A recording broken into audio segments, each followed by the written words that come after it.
राष्ट्रपिता महात्मा गांधी और प्रधानमंत्री नरेंद्र मोदी। हाल ही में अमेरिका दौरे पर वहां के secretary of state John Kerry ने एक ही सांस में ये दोनों नाम लेकर एक नई बहस छेड़ दी। उन्होंने कहा कि भारत में आजादी के लिए गांधी और विकास के लिए मोदी को एक साथ याद किया जाएगा। वैसे जहां तक विकास का सवाल है, मोदी को उनके समर्थक विकास पुरुष के रूप में ही देखते हैं। तो क्या वाकई मोदी विकास के गांधी हैं?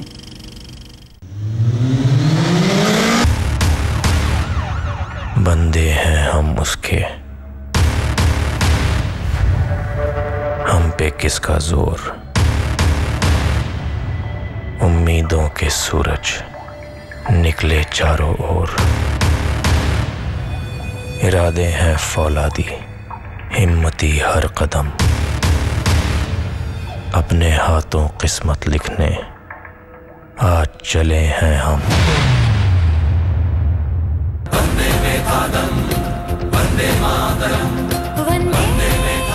गुजरात की धरती पर जन्मे मातृभूमि के ये दो सपूत, एक 20वीं शताब्दी का नायक जिसने गुलामी की जंजीरों में जकड़ी भारत माता को मुक्ति दिलाई और दुनिया में सबसे जुदा आजाद राष्ट्र का सपना देखा। मेरी तो आशा ये है, ईश्वर से प्रार्थना ये है कि हिंदुस्तान ऐसा बने कि जिससे सारी दुनिया कहे कि अगर आजाद बनना है तो। इस नायक ने ऐसे भारत का सपना देखा जिसमें ये देश रफ्तार में सबको पीछे छोड़े, लेकिन रफ्तार की चिंता में कहीं कुछ अपने छूट न जाए। यही वजह है कि इस नायक को चमचमाते भारत के साथ साथ हर सर पर छत का भी ख्याल है। मेरे मन में सपना है।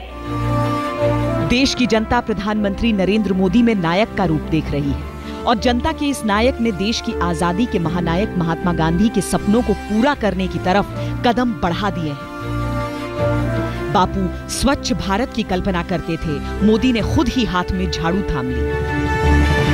तो ये काम पूज्य बापू को उनके सपनों का भारत बनाने के लिए है और इसलिए दोनों हाथ ऊपर कर करके पूज्य बापू को स्मरण करते हुए मेरे साथ ये शपथ समारोह में आप शरीक होंगे। और ये शपथ सिर्फ बोलना नहीं है, शपथ लेना है। शपथ लेंगे ना? आप शपथ लेंगे? ये सफाई आंदोलन को आगे बढ़ाएंगे, कोई कोताही नहीं बरतेंगे। मेरे साथ बोलिए, महात्मा गांधी ने जिस भारत का सपना देखा था,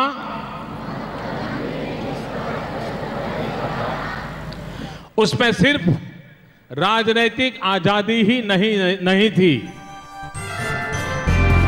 नरेंद्र मोदी ने जब से प्रधानमंत्री पद की शपथ ली, तब से वो देश को विकास के रास्ते पर ले जाने के लिए जोर आजमाइश कर रहे हैं। विकास भी एक तरफा नहीं, बल्कि संपूर्ण विकास।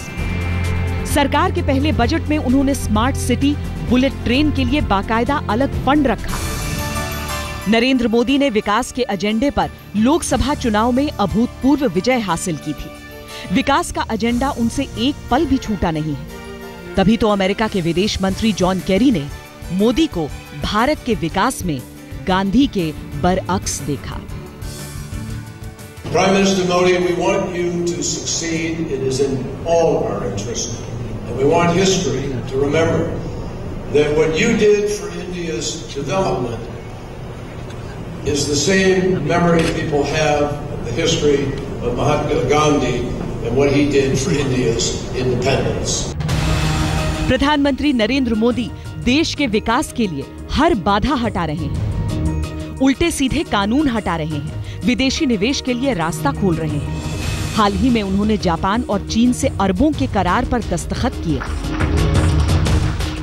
एट द सेम टाइम उसका सीधा बेनिफिट हिंदुस्तान के नौजवानों को मिले, उसे रोजगार मिले, ताकि गरीब से गरीब परिवार की आर्थिक स्थिति में बदलाव आए, वो गरीबी से मिडिल क्लास की ओर बढ़े और उसका परचेजिंग पावर बढ़े, तो मैन्युफैक्चरिंग की संख्या बढ़ेगी, मैन्युफैक्चरिंग का ग्रोथ बढ़ेगा, रोजगार के अवसर उपलब्ध होंगे, फिर एक बार बाजार बढ़ेगा।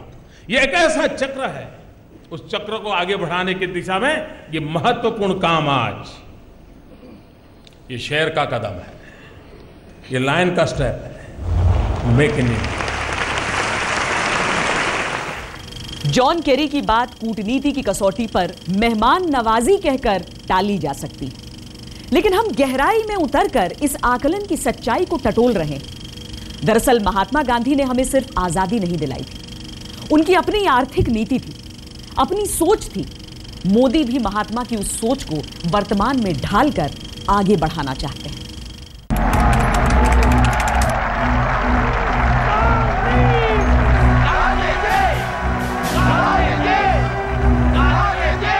31 जुलाई 1921 को मुंबई में बाल गंगाधर लोकमान्य तिलक को श्रद्धांजलि देने भारी भीड़ इकट्ठा हुई थी।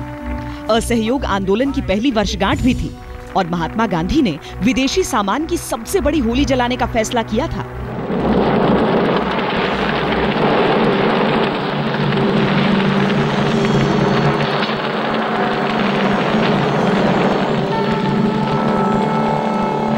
गांधी जानते थे कि अंग्रेजों को चोट देनी है तो आर्थिक आघात करना होगा।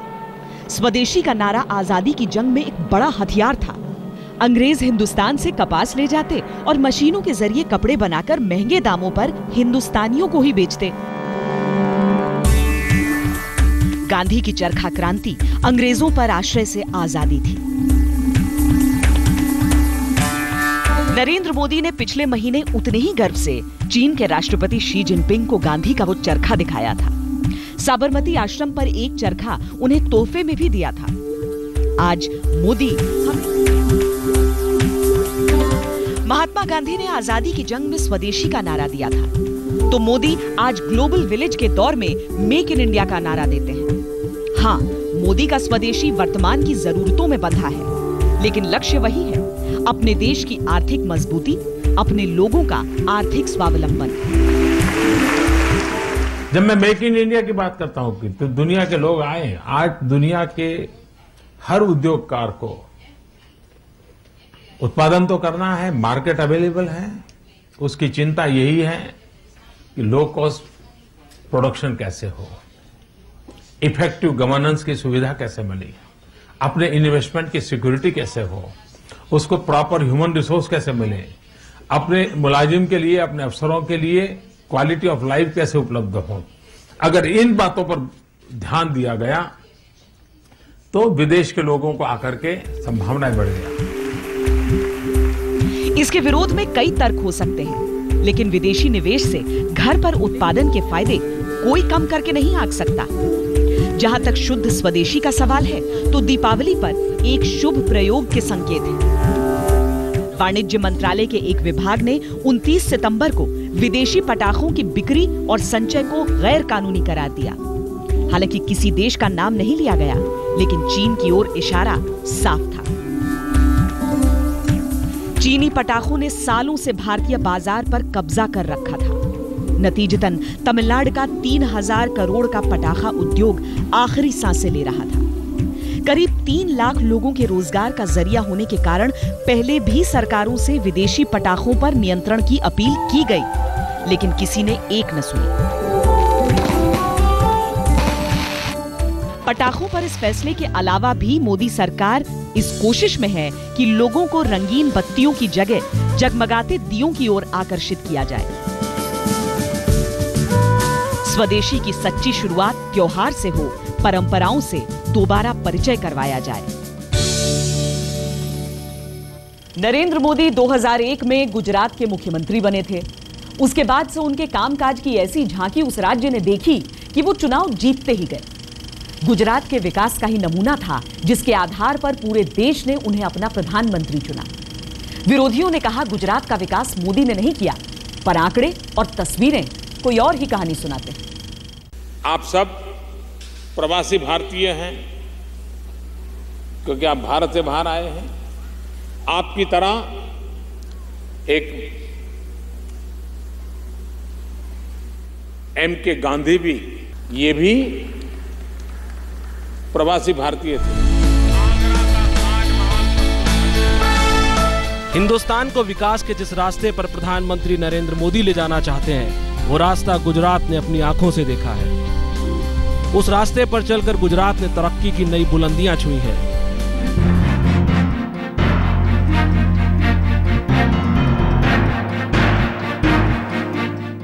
अक्टूबर 2001 में जब नरेंद्र मोदी ने गुजरात की कमान संभाली तो विरासत में उन्हें भूकंप से तबाह और कराहता हुआ गुजरात मिला था और सामने थी दंगों की चुनौती के साथ गुजरात के चुनाव। लेकिन नरेंद्र मोदी चुपचाप अपने काम में लगे रहे और उन्होंने गुजरात के विकास के लिए गुजरात के विकास को ही अपना मूल मंत्र बना लिया। पारंपरिक अंदाज और सियासत के मिजाज को एक तरफ रखकर नरेंद्र मोदी गुजरात के सीईओ की भूमिका में नजर आने लगे। आज जिस तरह मोदी दुनिया भर को मेक इन इंडिया का न्योता देते हैं, ठीक उसी तरह मुख्यमंत्री रहते हुए उन्होंने वाइब्रेंट गुजरात की शुरुआत की थी और दुनिया भर के निवेशकों को गुजरात आने का न्योता दिया था। अब अगर आज भारतीय सांख्यिकी विभाग गुजरात को रोजगार के मामले में अव्वल कहता है तो ये एक दशक की मेहनत का ही तो नतीजा था। नरेंद्र मोदी के कार्यकाल में गुजरात सालों बेस्ट स्टेट का अवार्ड जीतता रहा। भाइयों बहनों, हमने जो पाइपलाइन डाली है ना, जो पानी नर्मदा का पहुंचाती है 9000 गांवों में, वो पाइप की साइज ऐसी है कि केंद्र सरकार के आपके ये मंत्री अपने परिवार के साथ मारुति कार में बैठ करके उस पाइप में मारुति चला सकते हैं। नरेंद्र मोदी ने विकास की जो कहानी गुजरात के लिए लिखी, उसकी गवाही आज का मणिनगर बड़ी शान से कहता है। नरेंद्र मोदी जब तक मुख्यमंत्री रहे, मणिनगर से ही चुनकर विधानसभा पहुंचते रहे। मणिनगर के विकास में मोदी सबको साथ लेकर चले और एक वक्त पर पिछड़ा हुआ इलाका मणिनगर आज तरक्की की नई मिसाल बन चुका है। सड़कें हैं, स्कूल हैं, पुल हैं, अस्पताल हैं। विकसित मणिनगर को लोग मोदी नगर कहते हैं। सबसे पहले BRTS जो वेस्टर्न पार्ट से ईस्टर्न पार्ट तक पहुंचाया। बाद में कई स्टूडेंट्स ऐसे थे जो वेस्टर्न पार्ट की ओर ईस्टर्न पार्ट से आते थे, मतलब पूर्व हिस्सा से पश्चिम की ओर पढ़ाई के लिए आते थे। तो एजुकेशन के लिए उन्होंने medical college, engineering college, science college और हर तरह की कॉलेजेस ईस्टर्न पार्ट में शुरू की, मतलब पूर्व विस्तार में शुरू की। उसका बड़ा असर ये हुआ कि पूर्व विस्तार जो मील मजदूर का एक विस्तार कहलाता था और गरीबों का विस्तार जहाँ अनडेवलप्ड विस्तार कहलाता था, वो एकदम डेवलप हो गया। नरेंद्र मोदी के विधायक रहते हुए मणिनगर की सूरत तो बदली ही, सीरत भी बदल गई। महिलाओं के लिए सुरक्षा का ऐसा माहौल तैयार किया गया कि वहां की महिलाओं को गर्व होता है कि वो मणिनगर में रहती हैं। विकास का वो मणि अब गुजरात से निकलकर दिल्ली पहुंचा है। प्रधानमंत्री बने हुए वक्त अभी कम ही हुआ है, लेकिन जितना भी हुआ है वो ये बताने के लिए काफी है कि दिल्ली से उस मणि के प्रकाश में पूरा देश चमकेगा।